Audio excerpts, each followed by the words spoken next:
right, white people clap for Tiny Jack.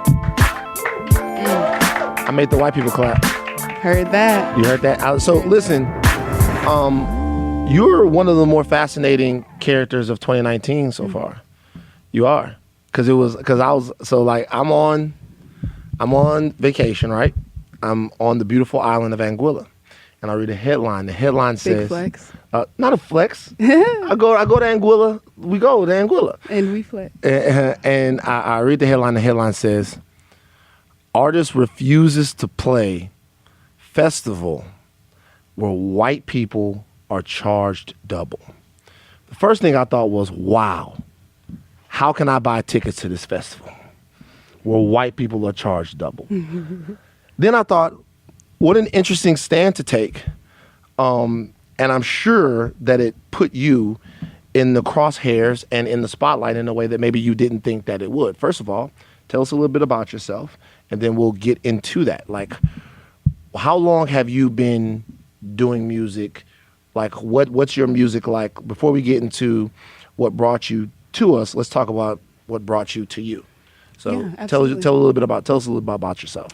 So my name's Jillian. That's my first name. I am multifaceted, to be honest with you. But as far as music, it is very passionate for me because it's an outlet for me. It wasn't always. I used to be very heavily influenced by my environment when it came to music, and I was unhappy when I was doing music at that time until I realized that it was an outlet for me.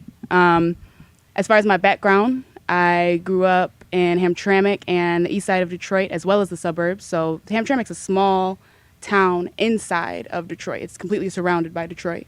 Damn, that's weird. It's super odd. It's only 2 miles wide, very small little town, very like super melting pot, all types of people there. I love the town to death, but heavily influenced by Detroit, of course. But it is its own little town. So when I was born, I lived there for several years, moved to the east side of Detroit. When I was born into my mother, who is mixed race, who's a biracial woman, my grandmother, who is a white woman, and my grandfather, who is her husband, not my biological grandfather, but the only grandfather I've ever known who's a white man as well. So so from very early on, white people around you. Period. Right. Absolutely. From jump. My white grandmother was the first person to hold me. So yes, from very little. And then, wow, she beat your mama to the punch? Period. Damn. White people always gotta take. No, I'm just joking. And she beat her to a lot of punches. That's important though. She beat her to a lot of punches because my mom was grinding, and I was with that grandmother and that grandfather ton, which is huge for me and for a lot of things. But from there, my grandparents moved to Kentucky, and we moved to the east side of Detroit. So during that time, I was spending a lot of time with them during the summer. I was spending my summers on the farm, helping my grandpa bale hay. You know, we're on the farm with goats and chickens and cows and all type. Can I swear on here? Yeah. All types of shit. And so from there, you know, but I'm spending the school year, the academic year, on the east side of Detroit, you know, but I'm in private school. So I'm in private school. I live on the block, but, you know, I spend my summers 3 months out of the year on the farm. So I got all types of shit going on. And from there, we couldn't afford tuition no more. So we moved. My mom could afford suburban taxes more than she could, you know, private schools. What changed that made it where you guys couldn't afford the tuition anymore? Well, honestly, my mom was having payless paydays at her job, and so that's what was happening, and we just couldn't afford it anymore. So I went to private school in the suburbs, which was a bit of a culture shock for me, a bit, because I was always doing like academy dance in the suburbs, but I wasn't living in the suburbs, so the residential part of it was different for me, but it definitely opened up my eyes to a lot of things. From there, I went away to school, predominantly white institution, Western Michigan University. Okay, hello. And and that was cool, and came back right where I started. I moved back to Hamtramck when I got out of school, so full circle. And had a lot of experiences throughout that. Wore a lot of different hats. I've done corporate, I've done retail, I've done music, you know, independent, full time, a lot of different hats. So seen a lot of different things. Have a very particular type of tolerance, but everything brought me back to the music because that's an outlet for me. I'm a very peaceful person, very understanding person, and that's only because I allow myself to have an outlet like I do, like my music, and that would be my background. So they contact you. You're going to do the festival, right? The Afro Future Festival in Detroit is the festival that we're talking about. The festival, that's the name of it, Afro Future? Afro Future, correct. Afro Future. And this festival apparently had a policy to where there was tickets were $40, correct me if I'm wrong, Okay. if you are white. And if you are black, the tickets, I think, were $10 and $20. Right. Yep. They had like an early bird thing. So, 10 and 20, and then 20 and 40. So, Then 10 and 20, and then 20 and 40. Yep. And I read, so I'm, to come back to it, I'm on vacation, and I'm like, wow. I read two stories at the same time. Number one, I read the story about you pulling out of the festival, and I read the stories that are going on about the festival itself. Because when they write these things, they write them from different points of view. One is from the point of view of the person who refused to perform. The other one is the point of view of just what the festival is doing and the question about whether or not that's appropriate. And I read it then, and I'm not going to recall it now. I think the gist of why they were doing this was to make up for was the fact that a lot of festivals that are geared toward African Americans and African American youth, they felt like eventually got co-opted by white patrons, white corporations, and in order to offset that, they wanted to give black people, people of color, I should say, because it was people of color, not just black people, a discounted rate to get into these places. That's what they said on their website. How did you learn about that?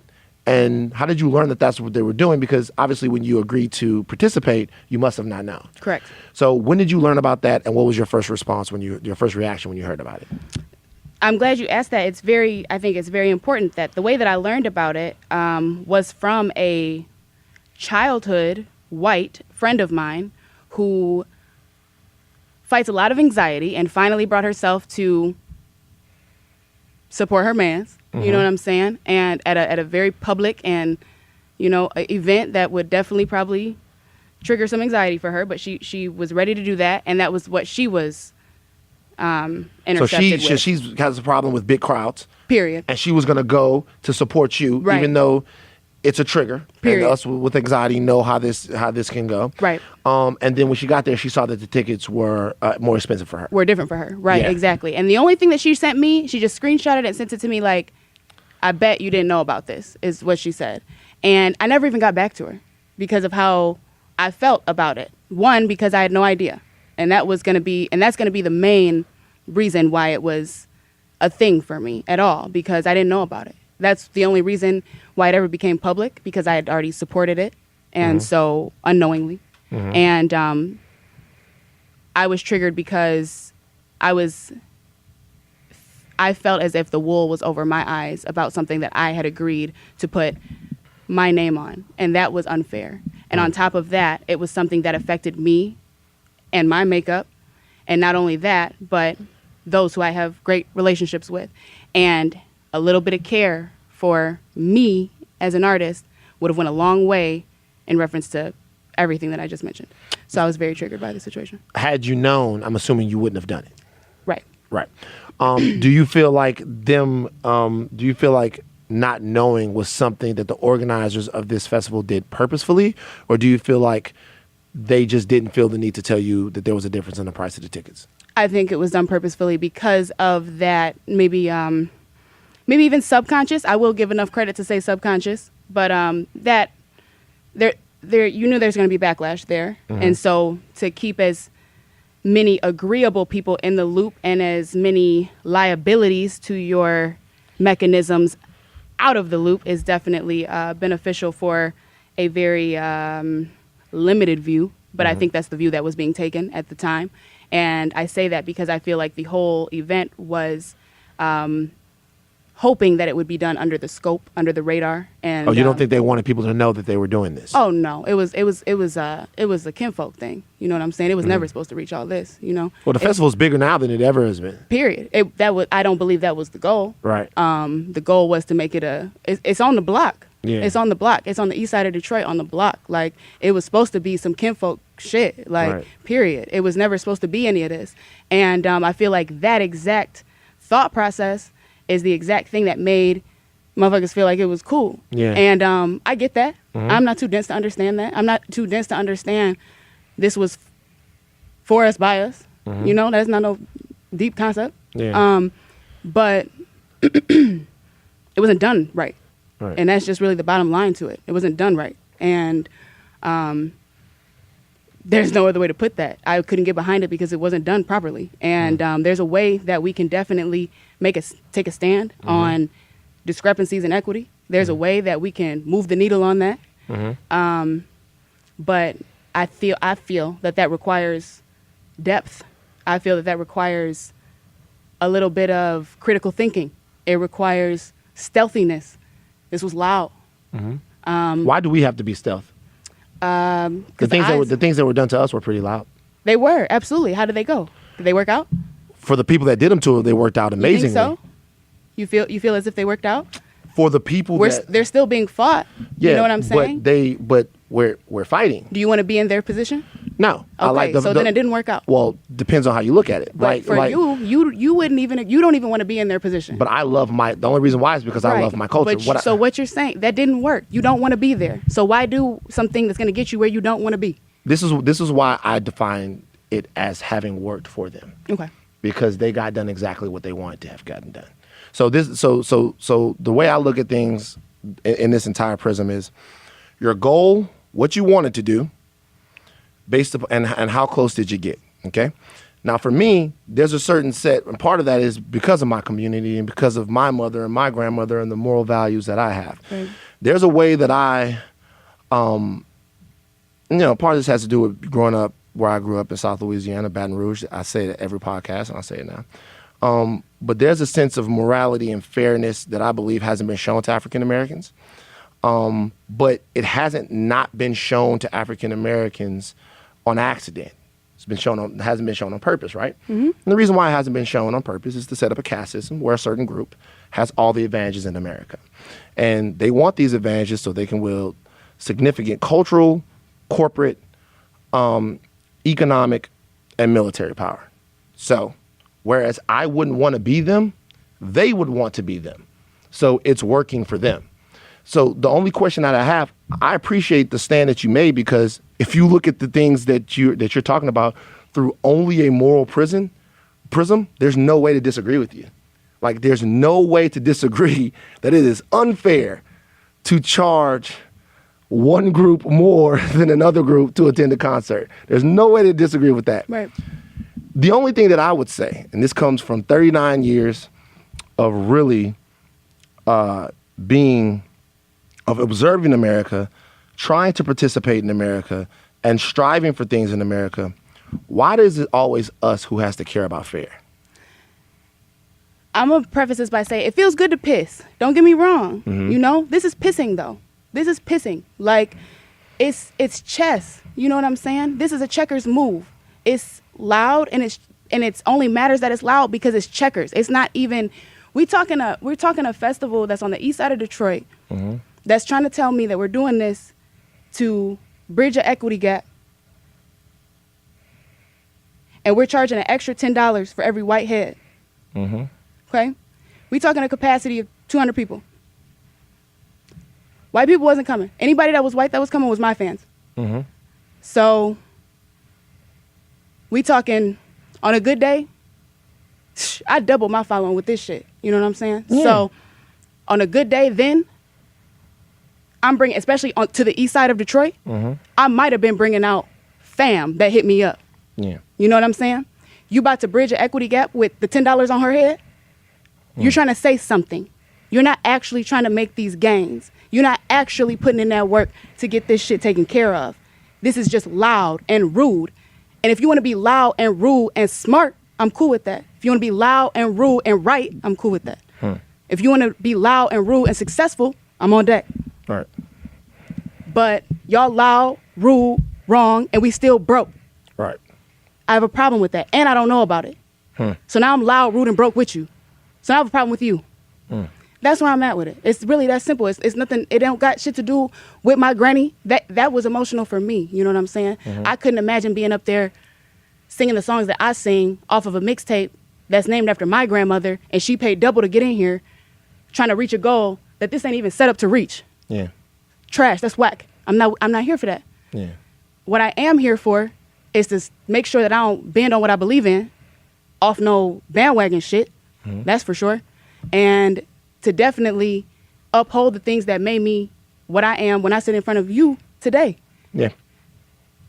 I'm sleeping at night. So that's really all it was about. If it would have been done properly and professionally, I wouldn't be here. I wouldn't have this conversation with you. That would suck. This is lit. But and it also wouldn't have let me know where my people are. You know what I'm saying? I have my own plans. I have my own blueprint. I have my own chess game set up for moving the needle with the platform that I create and my team creates and the people that believe in me create for myself. It's not loud, rude, and wrong, though. You know what I'm saying? We don't have to be stealthy. I choose stealth, and I have that right. And I would have chose it had the opportunity been brought to me in the first place. I choose to go that way because I see success at the end of doing it the way that I see it done. You want to do it the right way. And I'm trying to get somewhere. You know what I'm saying? Like, we sitting here talking about the festivals for children and a festival for that. Then let's charge everybody $50 to get in this. Okay? Are we trying to do equity? Or are we trying to do charity? You know what I'm saying? A very close friend of mine made that point. You can't do both. We're doing one or the other. Are we doing charity for these kids, or are we putting equity in the black community? What's up? What's going on? It's not well thought out. And it's not any more shady than that. It's just not well thought out, in my opinion. I pulled out of it publicly because I supported it publicly. It ain't got nothing to do with me turning on nobody or no communities or no races or being confused or being caping for nobody. It ain't none of that shit. Shit was done unprofessionally. I wasn't even aware of what's going on. Right. You know what I'm saying? I agreed to do this shit out of the goodness of my heart. I'm not being paid, compensated. If we want to talk about black equity, that's, it's not even that type of thing. Tell you something. My grandfather, Quinn Ellis, owned a grocery store, South Baton Rouge, Louisiana. Ellis Corner Groceries. Integration, actually. That's fire, by the way. Yeah. A black owner of a grocery store. Fire, by the way. Owned a grocery store. If you came into his grocery store and you were white, you were going to pay my grandfather. If you came into his grocery store and you were black, he might give you some credit. Probably would give you the credit. As it was explained to me why this existed. He explained it to it in much more colorful terms, but I'll explain the basic gist of it. The basic gist of it is this. The white man that has found himself in this neighborhood, in the bottom, in South Baton Rouge, might be here for whatever reason. He's coming in here. He wants a beer. He wants chocolate milk. He wants a bag of chips. He can pay for it. The people in this community, I know what they go through. I know what they have and what they don't have. They are my neighbors and my friends and people who I'm around. I know sometimes they got it. I know sometimes they ain't got it. Because of this sort of system of privilege that would bring a white man to him, and this system of sort of denigration that would bring the people that are in the neighborhood to him, he decides these people needed more, so I charge them less. This other guy, he might have it, he might not have it. But the reality is I'm less tethered to his experience, and I know that he's in a different social class, so he's got a bigger burden. Do you have a problem with that idea? Was it on the window? What do you mean? That the price discrepancy. Was it on the window? No. This was my grandfather who owned it, and this was the way he looked at dealing with his community and dealing with people from outside of his community. He felt like he had a fiscal obligation to his store, but a moral obligation to the people that lived in and around South Baton Rouge to do things a little bit differently. Hell yeah, let's get it. I mean, I'm here for that. What's the difference in that situation and the concert? The reason I ask about the window is that it gives people the opportunity to come in here, learn what y'all trying to do, learn the story, what's going on in here. And it's also, stealthy. There's not a window it's not called shop here if you're black. You know what I'm saying? It's something else going on there. But had it been called shop here if you're black, I don't know, had it been as successful. Maybe they come in, they burn the store down. Maybe so. Maybe this is something, and they didn't. What actually killed his store was the fact that when niggas got the opportunity, and I'll say it just like that, Yes, to go thank shop you. at Winn-Dixie and Albertsons and Walmart and not shop in the store that fed them and kept them alive, that's what they went and did. So that's a whole nother conversation. It's not, though. That same thought is the same thought that is bred by y'all need to pay $10 more. That's what breeds that thinking. No, what breeds the thinking that you need to pay $10 more is the fact that we felt like for so many years that freedom was in, that true freedom and equality in America was in somebody else's neighborhood. It's really in our neighborhood. Facts. But the way that we keep things in our neighborhood sometimes is to incentivize those things staying in our neighborhood. I love it. And one way to do that would be to charge people in our neighborhood a little bit less to get into them. I feel that. I'm not against that as a theory. I'm not against that. God damn, this is a good conversation. Boy, we wrecking y'all right now. Look at Crystal. Go ahead, sister. I'm sorry. Oh, good. Thank you for this too. Yeah. This is not, we don't get to do this. So, as a theory, I'm here. You know what I'm saying? And that's I really am grateful for these types of platforms so that I can say that. Yeah. Because that's part of the chess game. It's part of the blueprint. Like it off top is, but what's not part of the blueprint is pissing off the motherfuckers with the most cheese. That's not part of the blueprint. Just because y'all did it first, or just because I'm emotional, or just because I'm at my wit's end, or I'm frustrated, or God damn it, like that's not part of the blueprint. That's emotional. It's not part of the business. One of the things that was thrown at me when I was taking these stances about this shit was that we not a business.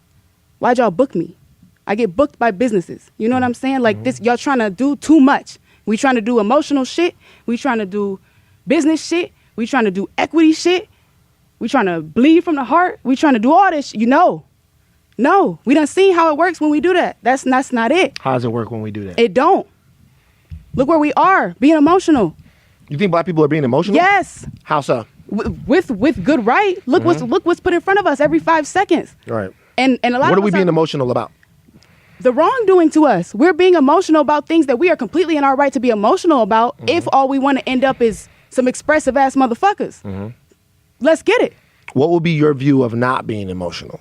Like how are we being emotional, and what would be not being emotional? One thing is we're feeding our soul with this shit. Like we waking up in the morning having a big breakfast of reminding ourselves what type of situation we in with this president. We reading his tweets. We waking up reading his tweets. We might be laughing about it. I don't even follow him. I don't follow him. I don't look for him. Yeah. I don't click on him. I don't click on anything that has his energy on it. It's not for my household. It's not for my chess game. Yeah. I don't have enough spirit capacity to do him and me. So I can only focus on what I got going on. And because I do that, when I get in these scenarios where something is triggering for me or when the pressure is applied, I feel like because I feed my spirit with what I want to come up out of me in those moments, I am better prepared for that. That's why a lot of focuses for me are about nutrition and things like that, and understanding our redlining issues and things like that when it comes to our nutrition and all of that, because we have to start with what we do on the everyday so that we're ready for these type of battles. That has to do with not being emotional. What you do on your everyday has to do with not being emotional. So making sure that it takes so much to knock you off your square, making sure you have some self-awareness, making sure that you're not worried about your hypermasculinity or your whatever it has to, the superficial shit of being black. When we focus on that shit more than we focus on the spirit and what's going on the inside, this is when we have these reactions that are checkers. That's when we have checkers reactions. If we would play chess on a daily with our bodies, with our minds, we play chess on the daily with the people around us that look like us, that don't look like us, that talk like us, that don't talk like us, that fuck with us, that hate us. It's chess with everybody. These type of situations will be stealthier, smarter, slicker. They'll be unified within what we're trying to do. It would be much harder to divide us if we was together in the first place. A little bit of spirit counseling, a little bit of sticking your toes in the mud would have told you, maybe I should care about this artist that I'm booking. Maybe I should see what she about. Maybe I should give a fuck. Had that been done, we wouldn't be here. There would have been no division. There would have been none of that. We care about black people. We care about black equity. You booked a black artist. Care about her. Right.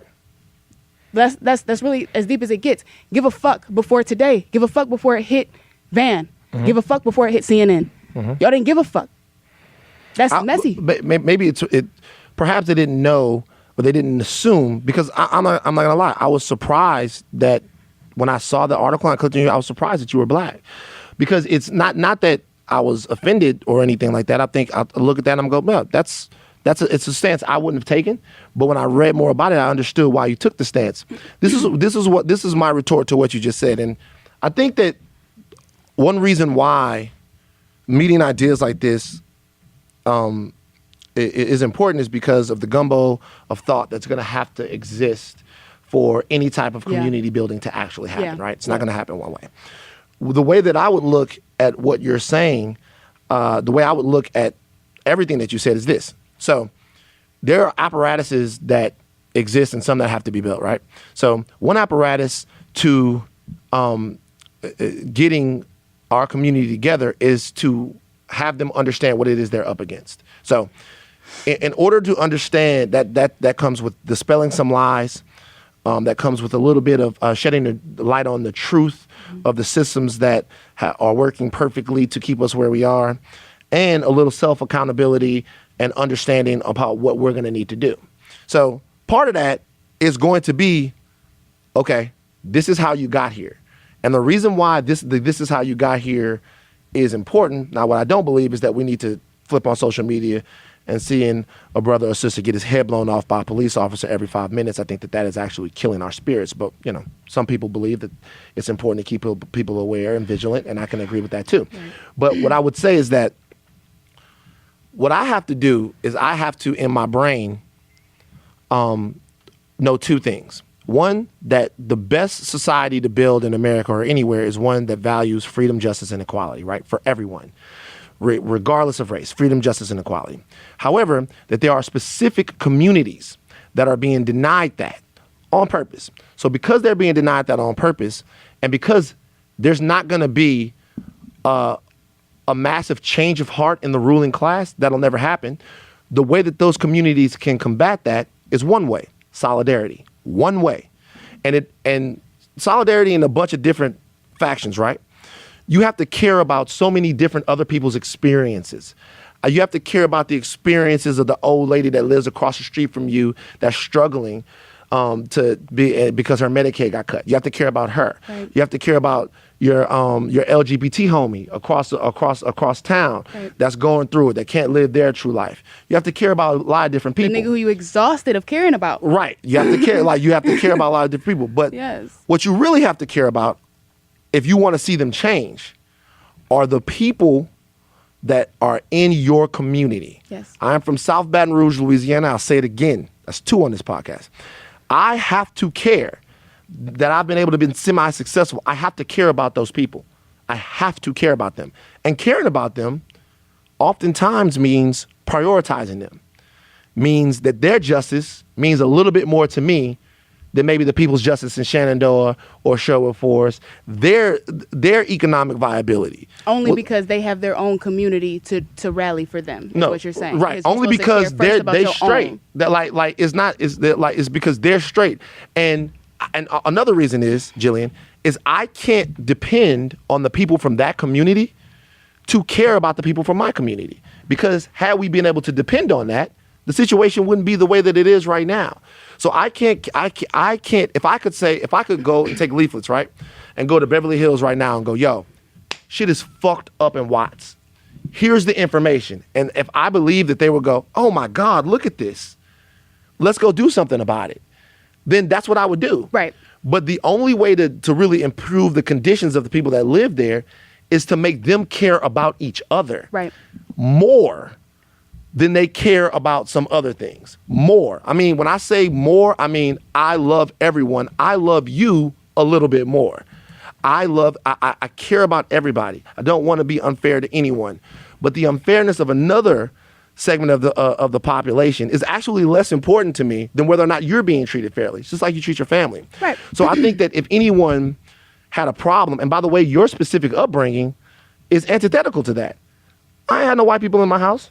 Ain't no white people ever hold me. You know what I'm saying? Like, you know what I'm saying? Ain't no white people ever hold me.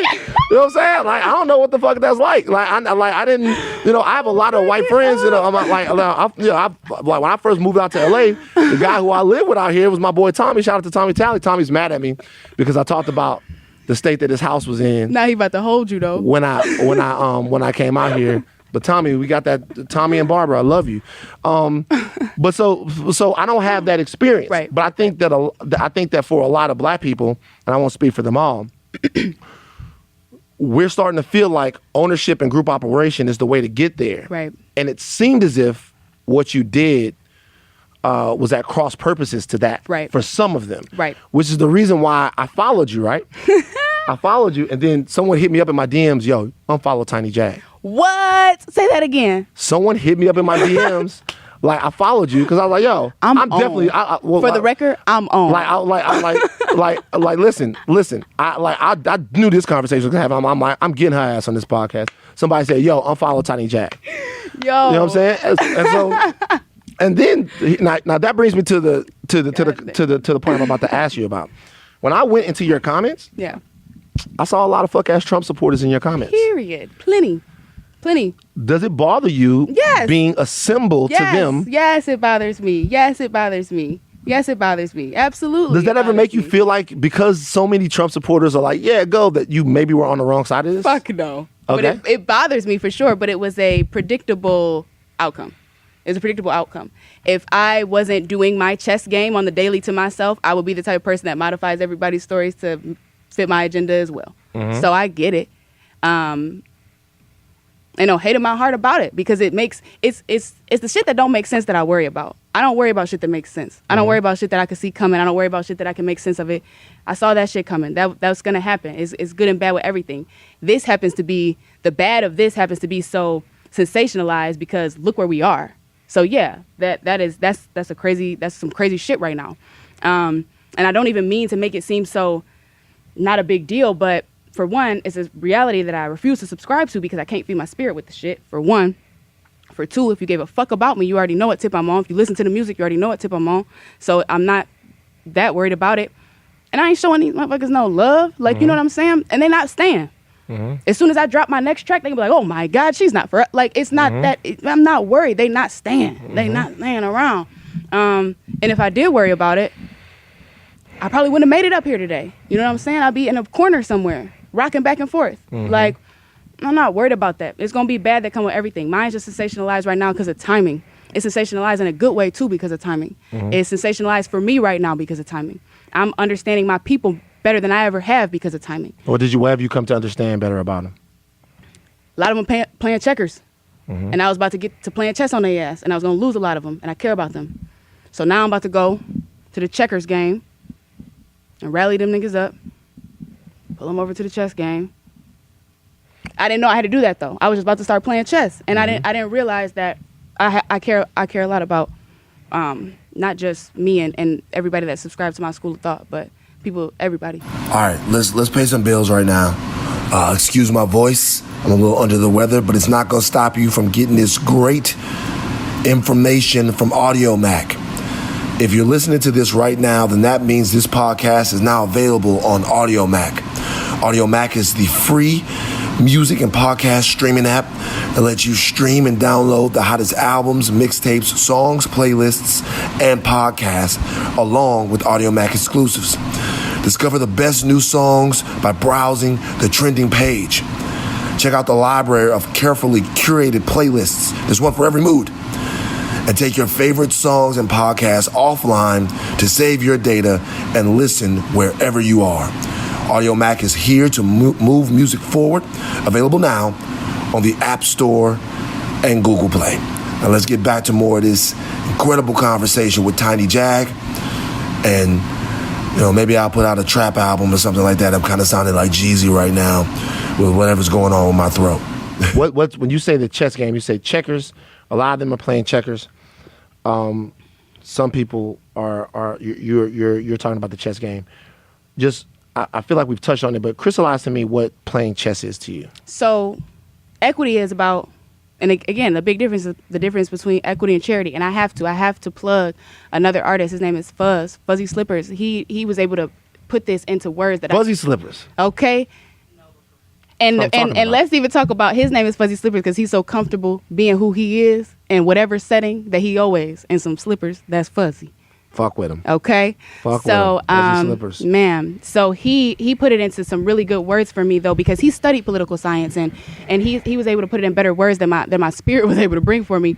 But you can't do charity and equity at the same time. So it's more about playing chess. Equity is about being impartial. If we want equity, we got to be impartial. To white people? We have to be impartial, period. You can't be doing all this leaning. You have to be impartial. We need everybody cheese in equity for blacks. We don't need just black money in the black community, because if we did, we would be straight. That's not true. You're the right, reality is that the problem is that we take I just put a post up today. Bernard Arnault is the CEO of Louis Vuitton Moet Hennessy.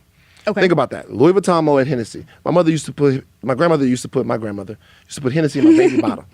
Hennessy in my baby bottle to go to bed, right? So I've been drinking Hennessy longer than I've been talking. Longer than you knew. Right. So those brands, like, you know what I'm saying? Like, you know what I'm saying? I'm drinking Hennessy longer. Y'all laugh. You know what? Fuck y'all. Y'all laugh at my grandmother. It's fact. I already know it. You know what I'm saying? Like, I be, you know, laugh at my grandmother. She's like, yo, you used to break shit. We had to put some I'm sick of you. Right. Give them gum. Right. Yeah, exactly. Put some Hennessy on your bed and you go to sleep. But what I'm saying is that the reason why I'm disagreeing with you right now, sister, is I'm saying that if we actually supported the businesses that we own as much as we actually don't need any.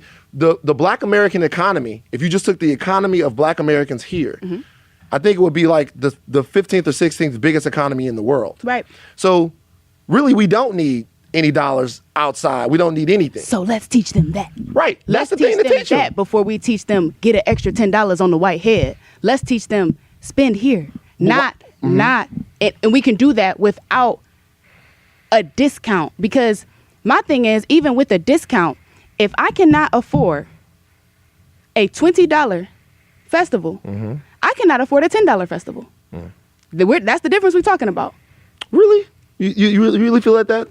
Yeah. I've been in places where that $10 was a motherfucker. It shouldn't have been for you, and that's the problem. You need to know better than that. You need to know that if you couldn't afford $20, then you do need to stay home, and you need to put your head in a book. Or you need to put your head in something that's going to get the longevity going. Something that's going to get us learning how to fish, not eating fish. What about this? Is about this festival was about to give a lot of kids some fish to eat tonight. But it wasn't going to teach them how to fish. What about the idea that every little dollar helps? So even if forget about what the binary of what you can afford and what you can't afford. What about the fact that maybe making it easier for you to go? How about this? Turning something that would be a luxury into something that's a convenience. Let's focus then. Are we trying to give black people a luxurious experience, or are we trying to put money in the black community? We're not going to do both right now. We're not there. Pick a struggle. We can't do both right now. If we want to give them a crazy experience that's just for blacks and all of this and that, we can do that. But it's not going to be like that. That's not, you cannot do both. You can't then say, oh, well, we can take this stance because it's for the kids. This is the last place we should be trying to fuck around with race, is for an event for some children. Because now they're using my face as the reason that white supremacists is threatening the black families, not the fucked up ass ticket structure. The fact that I pulled out. Mind you, if I pulled out because I had a volleyball game with my niggas, nobody would have gave a niggas fuck. Playing volleyball. I want to see the game. Nobody would. They're sitting in here with you. Y'all play volleyball together? Y'all fucking play volleyball? Oh, yeah, and I'm good. You good? Shout out to my girl Cherise. She's a USA volleyball. Y'all okay? Well, I'm just What's making up, sure. Cherise? I know, like, yeah, Hello. So get you together real quick. Right. So if I pulled out for that, nobody would have ever gave a fuck. So I wish it would be because I pulled out. Her name is Sheridan. I don't know why I call her Cherise. Shay, my bad. Sheridan. She's a friend. I'm like, it's not, but just Sheridan. Shout out to her. Just come on, man. She's a new friend. She's a new friend. No, it's just a friend. But yes, but that's not. It's not gonna work that way. Like we can do one. My point is, we can do one or the other. Nobody would have cared had I backed out because I was busy, or I backed out because I had a bigger bag coming, or whatever the case may be. Nobody would have cared. The issue came from the structure of the ticketing.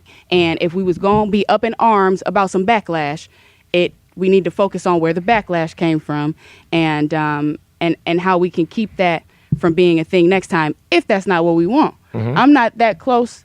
I felt like I kind of knew the curators. I definitely don't feel that way anymore. Right. But at least personally enough to know that I know that their goals I can respect. The goals, period. That was never. I've done Afro Future before. I've done a show for them before, at the same exact location, same exact people, everything. The footage is still on my YouTube. I'm not a hater. It's just, communicate. Let's actually move like we have a goal. We're not gonna be sloppy. We're not gonna have all these holes in the blueprint. We're not gonna have all these holes in the equation. Let's get there. Let's make it there. How would you like to see black people and white people in America? What would you like to see? Because you talk a lot about some of the things that you say. Pause. Let me get this thought out. Yeah. One thing that I'm hearing is that, do you feel like black people cannot fix their situation in America unless white people are somehow involved? No. You don't feel like that? No. So we don't need white people? The black community, I think doesn't that need part white comes people. organically. That's my part. The blueprint, or the way that I feel, does not have them, has any other community, not just them, doesn't have any community built into it. It has its own flourish to it that is going to naturally make others gravitate towards it. Everybody wants to be a nigga anyway, until it's time, until our backs is up against some shit. But before that, we the coolest thing walking the planet. Right. And that's just facts. But one reason why we're so cool to them is because they own our cool. One part of that's innate they're the one thing that's really cool about black people is that we're cool for a price, and they set the price. I think the coolest thing about black people is that they have rhythm. The coolest thing about black people is everything that we are. We are. This is us. Everything is us. And the point that I'm making with the rhythm is how many things are innate for us. How many things are innate for us that you just can't make up, that you just can't teach, that you just can't, these things. Nothing matters about that unless you own it.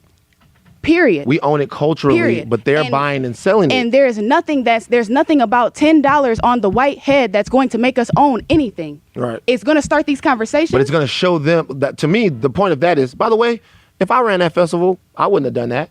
I'm not saying that was the right thing to do. My biggest problem with, by the way, and I don't have a problem, because I do believe that in this entire deal, you're going to have engagers and resistors, like my man Charlemagne says. Engagers and resistors, right? Some people are going to engage, some people are going to resist. I'm actually in the middle. I'm a enrister. I engage where I can, and I resist. But I resist. But what I'm saying is, if I had an issue with what it is that what you did, was that one thing that I have a problem with, and this is a problem even from growing up in the South, is I have a problem with black people not wanting to hurt white people's feelings. Oh, and that was just never part of the narrative. It was just that simple. I think that sometimes you gotta hurt somebody's feelings if you want to get ahead. If you really want to start something else and change a dynamic, it's not gonna happen without hurting people's feelings. Now, I have white people in my life that are very important to me. Incredibly important to me. Some of the nicest people that I know, some of the great, and I wouldn't want to hurt their feelings at all. But the reality is, those people are so close to me because they understand their privilege and their place in this country. And they get that in order for inroads to be made, they're going to have to sacrifice a little bit of that. I don't know if they're going to be so willing when it comes time. Right. But they get that it can't continue to go the way that it's going to go. Right. And sometimes I think the one thing that black people don't want to do, and it comes from a metric that I've seen from my community, is that, like, if you're on a basketball court, right, and we're all playing, and I lob the ball to my boy Ryan, and he takes the ball, reverse, whatever he does with it, right? Everybody goes, oh shit, that was crazy. Let a white boy do it. Watch how the gym goes fucking nuts, right? Like, if everybody's dancing and somebody does something amazing, let a white boy walk in there, Justin Timberlake cornrows in his head, and start fucking it up. Watch how everybody goes crazy. part of that is just because we don't think white people can do those things. But another part of it is that some reason we like being seen by them. We like it when white people think that it's cool. Like I know people that are fixtures on Shade Room, BET, Baller Alert, and all those places. You should see how they act when they come in here. Because some kind of way, the validation of this place or the validation of, oh, I won an Academy Award, or oh, I won all of this, that means something. The love means more when it's from white people sometimes. The feeling cool, feeling a part of something means more when it comes from white people sometimes. And I think that sometimes if they get a little pressed about something, we got to be like, whatever. Our goals and what we want and what we're doing is a little bit more important than how you feel right now. And that to me demonstrates love for each other. The only problem I had with what you did was that you broke with black people because of white people's feelings. And that's the take that you had from it. And I completely understand that. But I understand why you did it, though. And I'm not too dense to understand that you are not alone in that exact thought process. It was more of a okay, even if they was wrong, it's us. Bring it in. We could talk about it as a family. Right. And I got that. Yeah. I just wasn't part of the family when we was making these decisions in the first place. I wasn't even cared about as an artist. So we got to you have to, for a minute, just as an artist in the situation, take all of that shit up off of it for a second on some, these people ain't give a fuck about your mans 2 seconds ago when they was booking me, not telling me what was up. When they was okay with me taking this shit that I don't even know what I'm taking free of cost to them. I was not being cared about. You know what I'm saying? So it's not about, we not then, when I'm being wrong, going to decide that we all should have done this on the hush-hush. Well, what we should have done on the hush-hush was talk to one another so that we can actually make these strides that y'all want to make. This was more of a harsh learning curve for us all. And it wasn't on anything, but this could have absolutely been done a better way. Right. Not just because on my motherfucking accord. Yeah. It could have been done a better way so that we could get where we're trying to go. Sure. And it's not only sensationalized when a white person does some black shit. Lil Nas done went into fucking country, and that's just the sweetest shit ever. Yeah. If a white boy would have done the same thing, it would not be doing this. Fam wouldn't have jumped on it if another little white boy was doing it. It's because when we cross those boundaries, it's sensational. Because everything is focused on us being different and separated and staying in them lanes. When you start crossing them lanes up, yeah, that shit's sensational. Everybody in this motherfucker, we in LA right now. Niggas is singing, rapping, zzing, ASMRing, all this motherfucking shit. Everything's being crossed up, switched up, flipped up, and that shit's sensational. That's what it's about. Yeah. I'm cool with that. Yeah. I'm good with that. I am a product of this society. I'm part of this generation. There's a lot of sensationalized shit in doing that type of thing. I'm with all the shits. That was not this. This was not thought through. And it just happened to hit these headlines that made it seem like it was this great thing that was well thought out, and Tiny Jag just could not hurt the white people's feelings. And that's just not what it was. It was never what the fuck it was supposed to be from jump. I couldn't fuck with the shit, and they hated me for it, and now I'm sitting here talking to you. The motherfucking end. That's all it is. Tiny Jag always been for me, been for you, been for the blacks, been for the whites, been for whatever the fuck else is up in me. I don't know. I ain't did no Ancestry.com. I'm not about to let no white people in the laboratory tell me what the fuck I am. We're not about to do none of that. But I know when I stick these ugly little toes in the motherfucking mud, somebody talks to me. Word. And they do not say we need an extra $10 on the white head. And that's just really where I'm at with it. Right. I get that. Like, there's no way to hate on it. This is what I'd ask you this. So, you're vibrating at a higher frequency than me. I'm going to be honest with you. You're vibrating at a higher frequency than me. I am at a point to where there's a lot of things that are going on. One thing is that I've been here at TMZ for a while. And having been, everything that's inside of me has already been in there, but it's been sort of exacerbated or multiplied or whatever in the last 7 or 8 years that I've been here. And the reason why it's been is because I see how fundamentally America misunderstands black people. Not in a there's nothing artistic or abstract about it. You have a front row, like they don't get you. You have a front row Like on the daily. Like, and it's not even that. It's not even that. It's not. It doesn't always come from a sinister place. Right. And that is the most frustrating thing about it. That's the most difficult piece. If I could look at someone and go, yo, like that, like is like you're fucking racist. Right? That would be easy. The microaggressions. But just having someone, I remember having a conversation in the newsroom one day, and they go, yo, seems like that person's acting a little bit more like Malcolm X. You don't want to be like that guy. And I was like, what's wrong with Malcolm X? Wow. Malcolm X was violent. He was a violent guy. That's what you said, huh? The reality is this person is one of the smartest people I know. They just don't know shit about Malcolm X. Was this person being violent? No. They but what I'm saying is that because of that, I feel like I'm not even capable. I'm capable of loving and being fair to everyone, and I am. But I'm not capable of not prioritizing black people in almost every situation now. I'm not capable of it. Are you capable of? No, I want you to finish. I'm Go really for it. into this. No, I'm really into this. No, so the only thing I'm capable of doing is saying, look, here in America, things have been unfair for us for a long, long time. I'm not about crying about that anymore. I'm not about acting like anybody in this room that might happen that's white is responsible for that unfairness. They're not. They were born into it. They didn't have a choice, right? But I'm also not about pretending that doesn't exist and pretending that it's not going to be up to us to do more for ourselves in order to offset it, right?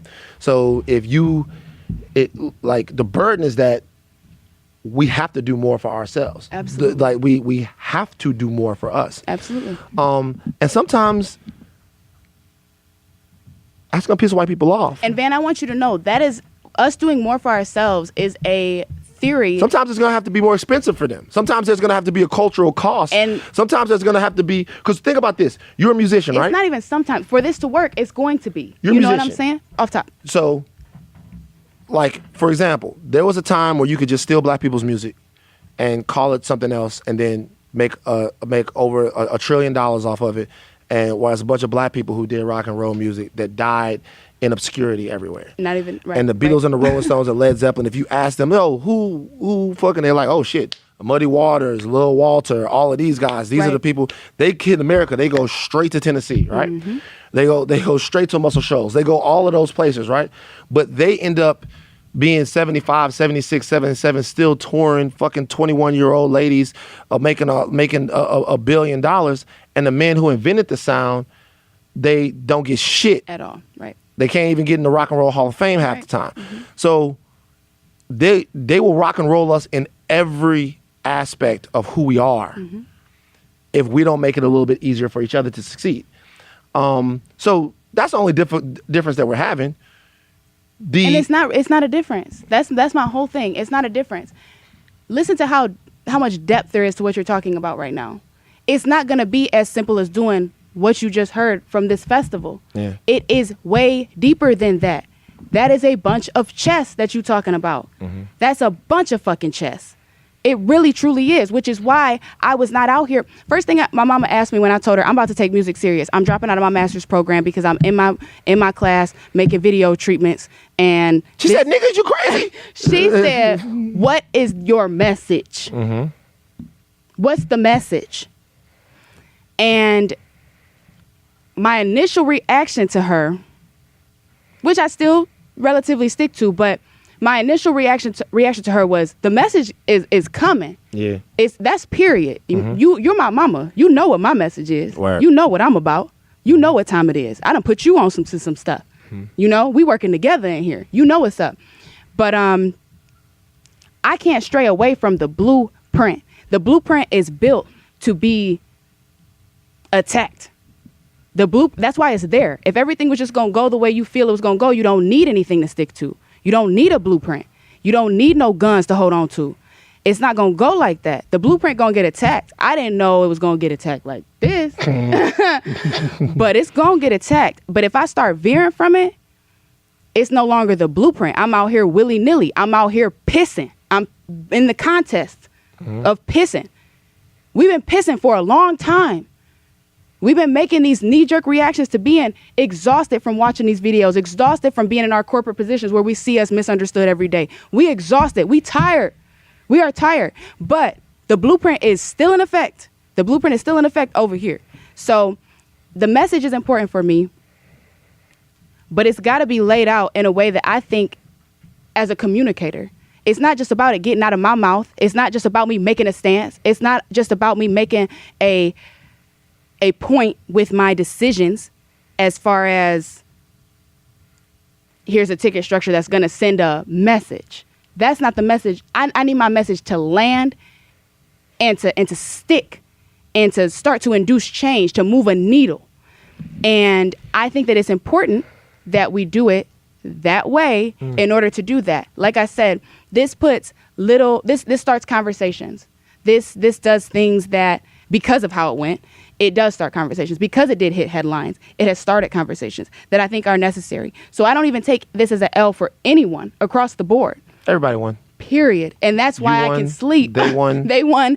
Everybody. I might go to their festival. And man, like, what a win. I might go to their festival. Yeah. It's such a win. And that is, I don't have the vocab for whatever that feeling is that's in my chest about that. But like, that is big. That is a big dub. Like, that's huge. And nobody saw it coming, which makes it so organic, which makes it actually probably have some longevity to it. Right.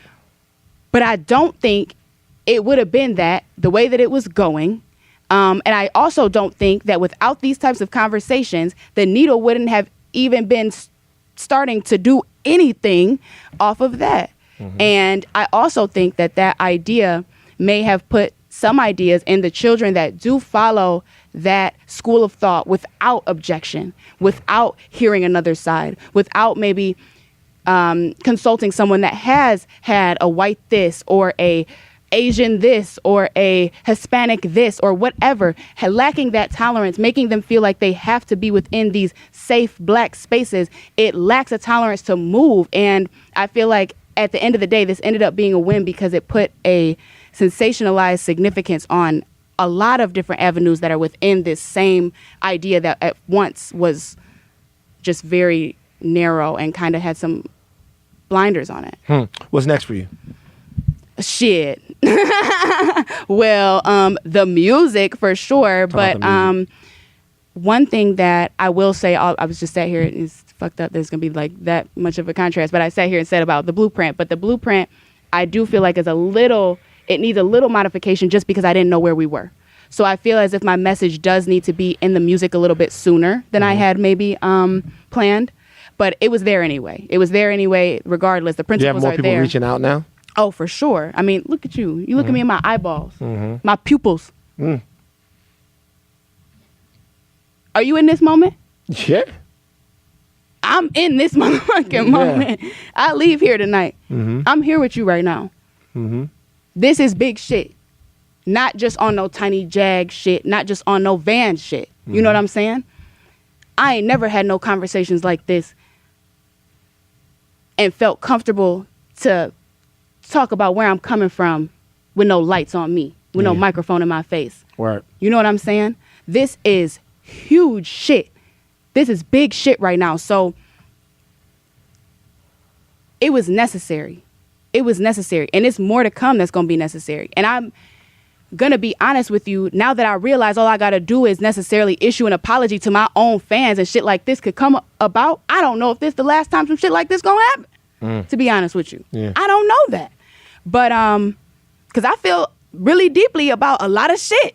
So I don't know. There's no use holding it in. Whatever you whatever you feel deeply about, you got to get it out. Not now. Shit, I done got all these motherfucking media cherries popped. So not now, definitely. But no, it's my focus is definitely to make sure that the craft is aligned with the message more than ever, but still does not veer away from the reason that I'm here in the first place, which is that inclusivity, that freedom to do this right here, to come up here and express just exactly to a pinpoint how I feel about whatever is asked of me is huge for me. And I think that is a very large drop, but still a drop in a very big pool. But that's my drop. My drop in that pool is inclusivity, tolerance, and being true to you, because as soon as we do that, a lot of this other stuff doesn't have room for a conversation because it's second nature for us.